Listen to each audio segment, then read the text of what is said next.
Right, here we go. Have a sec. Away we go. Oh, no, no, let's do it. Have a second. There we go. Who's who? Who's who out of the boys? I'm Sam and he's Ollie. Okay, cool. Can we start the questions, Dan? Yeah, actually, let me get a pen because you're going to ask me for World 11 and I need to concoct it in my head. So give me 3 seconds. Make sure that's recording. Let's see. Yeah, it is. That's fine. Okay, let's go. I've got my captaincy hat on. Thank you for joining us. No problem. I'm excited to chat to you guys. What are you doing to keep fit during lockdown?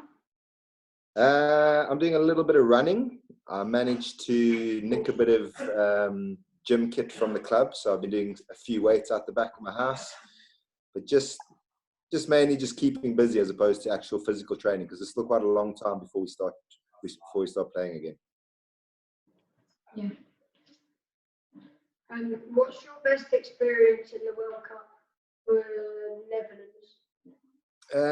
I would say I got 100 against England in the opening game, which was obviously very rewarding because I play county cricket. So it was nice to show that I could get runs against one of the better teams in the world. But just being in those World Cups is great fun. You're obviously in the same hotels as all the best players in the world. You get to rub shoulders with them. You get to see them in the bar for a beer afterwards. And I do realize that it's a massive privilege to play in a World Cup. So just being there was a great experience in itself. Mm-hmm. You're captain of the World 11. Who would be in your team? You can choose from any era. Okay, so I'm a little bit reluctant to do what Gucci and all these guys do with picking really old guys. Cricket's particularly nostalgic sport.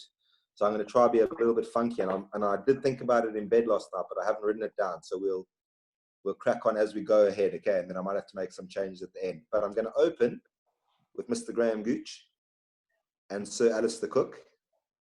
Yeah. Obviously, they're great opening batters in their own rights, the 2 leading run scorers for England in Test cricket.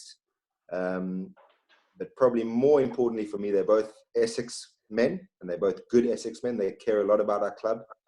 For all they achieved, they've always made sure that when they came back to Essex, they gave everything. And they're actually 2 guys who have been very influential in my career as well. So they're definitely opening the batting together. I'm going to look past all those other big names from past eras. So those 2 there for me. Then I'm going to go for the modern greats at 3 and 4. No, sorry, I'm not. I'm going to go for Callis at 3, Jacques Callis. I think, the fact that he bowled at 140 kilometers an hour and he was probably the best batsman in the world for a long time. I think people forget that very much. To do one of the disciplines well is incredible. To be proficient in both is it's mind-blowing. So Callis at 3, then I'm going to go for the modern greats at 4 and 5. I'm going to go Kohli at 4 and Steve Smith at 5. I think those 2 have, really invigorated cricket. You see Test cricket now, it's not like it was 15 years ago where there were a lot of draws, where there was a lot of slow days. They score quickly, they're a little bit different. And I think they're great for the sport. I think they've elevated the sport back into the limelight. They've made it fun, they've made it exciting. And the consistency they've achieved, hasn't been done for a very long time. Who was I going to have at 6? I'm going to have Ben Stokes at 6 because I think the ability to, produce in big game situations is a special trait to have. And obviously what he done at Headingley last year is probably the greatest Test inning, in my opinion. And then the World Cup as well. He was very instrumental in guiding England home. He was calm in a very tough situation. I'm going to go for Viv Richards at 7, which I know is very, very low for him. But again, he was a pioneer. He was someone who pushed cricket forward by being more aggressive. Again, back in that time, cricket was really slow.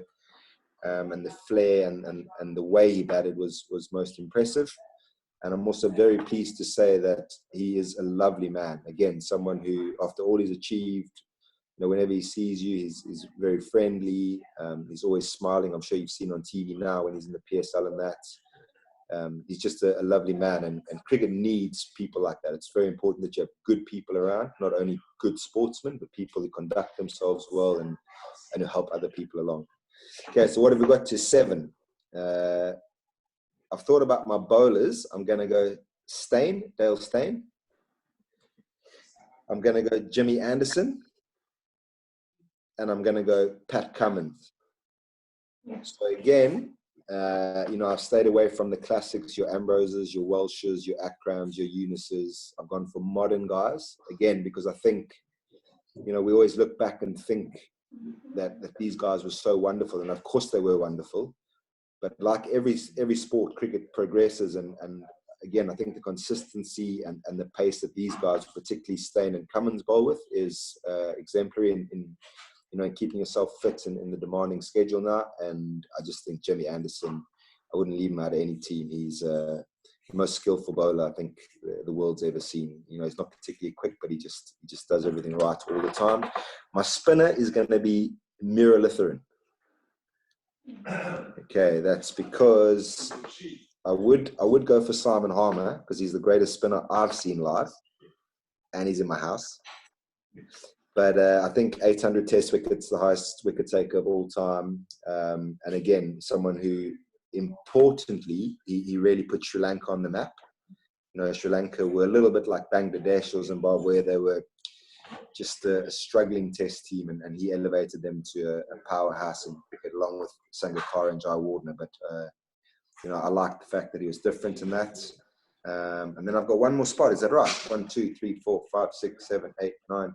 Oh my word! I've already got 11. Wicket keeper. I need a wicket keeper, so I'm gonna have to drop someone out of my team. We're gonna get rid of Steve Smith. Unfortunately, he's gonna have to be axed. And wicket keeper, we're gonna go with. What do you reckon? You think Quinton de Kock's a good shot? Or Gilchrist? Should we go for one of the old guys? I'm going to go... No. I'm going to go with de Kock for the exact same reason. I think we need to move ahead with the times. I think he's going to be better than Gilchrist. And again, in a different era. So Gilchrist was good because he was new, he was different, he changed the wicketkeeper batter role. But I think de Kock's going to be special. So de Kock's going to come in after Richards. And that means Stokes bats at 5, Richards at 6, de Kock at 7. That's better, yeah. Nice work. So that's my 11. And if you could arrange a game against Gucci's 11, I guarantee you will beat them. If you can sort that out. Okay, what about you guys? Who's your all-time favorite cricketer? Don't really have one. You don't really have one. Who do you like in the England team at the moment? Who's your favorite player? England team. Stokes. England team right now, Stokes, probably. Stokes, you like Stokes. Because you're an all-rounder, is that right? Huh? You're an all-rounder and you're a bowler. No, Sam's more the all-rounder, I'm more the bowler. Oh, okay, sorry, I thought it was the other way around. Okay, so Sam, you're an all-rounder, so you must like guys like Stokes. Who's the other good all-rounders? Mitch Marsh, Darren Sammy, those sort of guys. Cool. And bowlers, which bowlers do you like, Ollie? Jimmy Anderson. Yeah. You're abroad. Mm-hmm. Good stuff.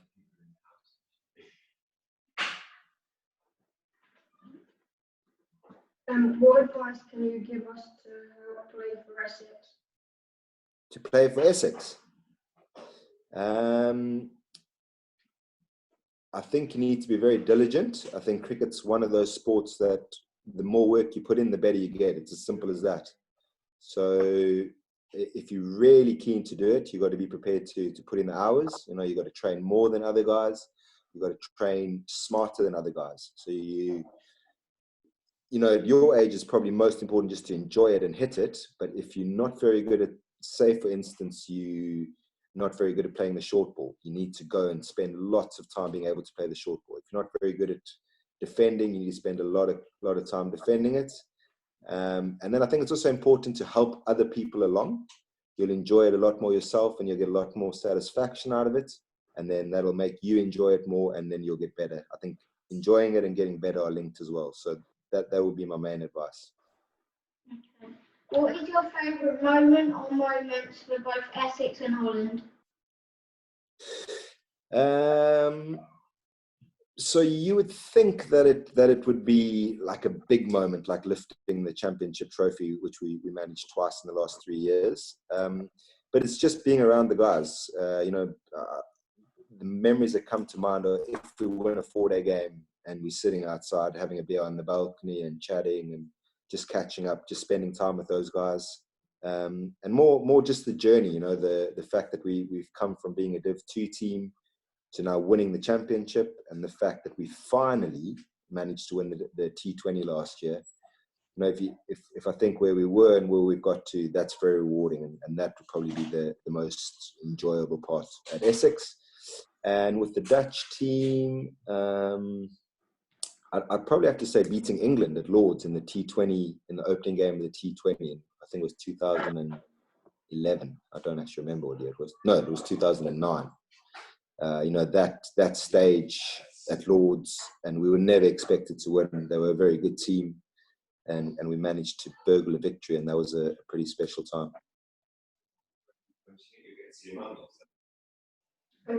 Essex went from Division 2 to Division 1 champions in a year.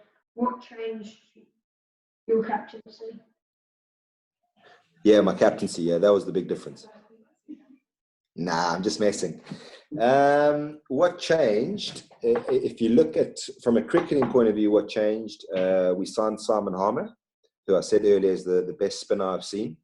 And spin bowlers are very important to winning championships, because not only did he take 1 million wickets, but it allows your other 3 bowlers to rest a lot. If the spinner, if you can bowl 30 overs in a day, it means the seamers only have to bowl 60 overs out of the 90 overs. And that means you can keep them fresh, you can keep changing them, you can keep attacking.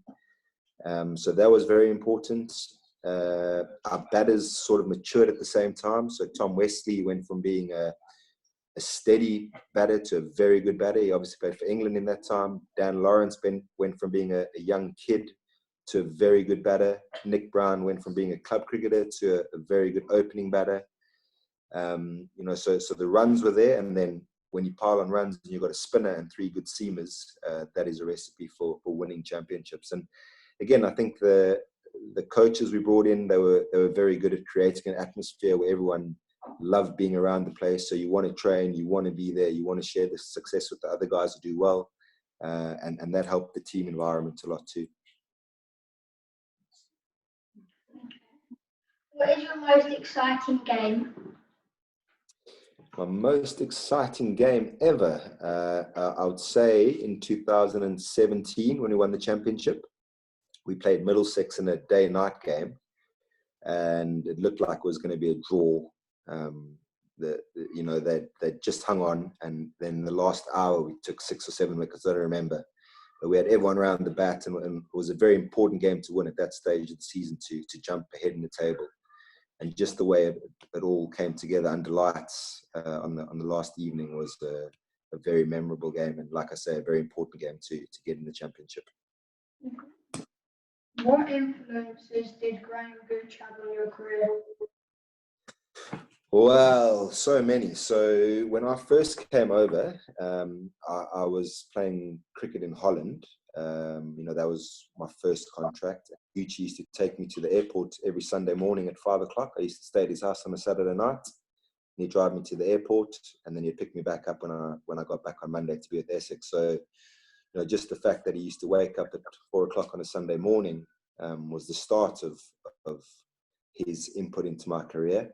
But he's also the one who got me to Essex. So again, that's a massive part of me getting here. And then he was very instrumental in not really coaching me, but sort of teaching me, what was required professionally for someone to go from being not a very good cricketer to making it in the game.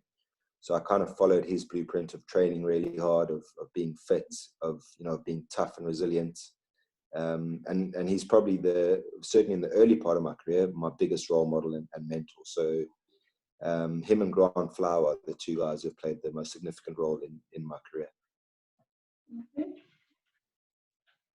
We know you enjoy reading. What books do you enjoy? I like historical books, so either historical fiction or proper history books. History is my favorite subject. I'm actually busy reading the Greek mythology books, so the Iliad and the Odyssey, and Stephen Fry's got a few good books out. But I like anything that explains, how the world works, or sort of how we got to believing the things we believe, and adopting the customs and traditions that we do on a day-to-day basis. I like to know where that all started. So anything with a historical bent on it is what I like to read. Imagine you. Alistair Cook's book, Alistair Cook's autobiography or biography. Have you guys read it? No, I'm reading Freddie Flintoff's biography. Oh, nice. Yeah. So it's always good to read cricket biographies if you want to be a cricketer, because there's a lot of tips in there on, how guys got to be that good. So Alistair Cook's one's very good as well. Imagine you're replacing Ravi Rovara. Will you get a duck 100, golden duck 50 or 20? I get 1,000. I've faced him so many times. I know exactly what he's going to do. That's actually not true. I played against Ravi in December in South Africa, and he bowls really well to me. So he's a clever operator. He's a good thinker of the game. And so everything I thought he was going to do, he done the exact opposite. But when I play against him this year at Sussex, I'm going to whack him. So you can warn him. He's going to get whacked far and hard. Not just by me, but all of us. We really crossed that he left. Yeah. Have you ever dropped a catch from my dad's bowling? Never. He would never get a chance to get a catch. How would he get a catch with that rubbish that he bowls?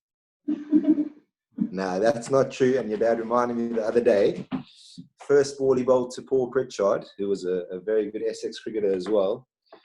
He hit it straight to me and I dropped it. And I'm sure you've heard the story that in the previous time they played against each other, you'd got him out first ball as well. So your dad had a chance to get him out twice in 2 balls. And I dropped the catch, a very easy catch. And I don't think your dad will ever forgive me for that. Can you think of another cricketer who you could introduce us to? Who you think might do an interview with us? Yeah, I'm sure all the Essex boys would love to do it. Is there anyone you would like me to ask, particularly? Harmer, maybe. Harmer. I'm sure Harmer would love to chat to you guys. Should I ask him right now? I'll tell you what, you guys can ask him. You can ask him. So Simon, will you come on to our... Here he is. Here's the big red. How's it? Good. Sam and Ollie. Sam and Ollie, how are you They got a doing? question for you. Do you want to do an interview with us on our YouTube channel? Sorry, what's that? Do you want to do an interview with us on our YouTube channel? Yeah, why not? Thank you. I don't mean now. Yeah, just let me know when. I'm sure your dad will get my number from Tendo, and then we can make a plan to set up a date. As long as you wear Arsenal shirts, then we can do an interview anytime. No, I'm just joking. Okay. All right, that was nice and easy. So you've got your next guy lined up. And Harmy's very interesting. You can ask him a lot of questions about spin bowling and about playing all around the world. He'll give you good answers. Thank you. You're welcome. Bye. Are we done? I think so, yeah. Cool, you guys are very good. Nice interview. Thanks for the nice questions and good luck with the channel. I hope it goes well. I'm sure you'll do very well. Okay, take care, boys. Thanks, no, cheers. Bye.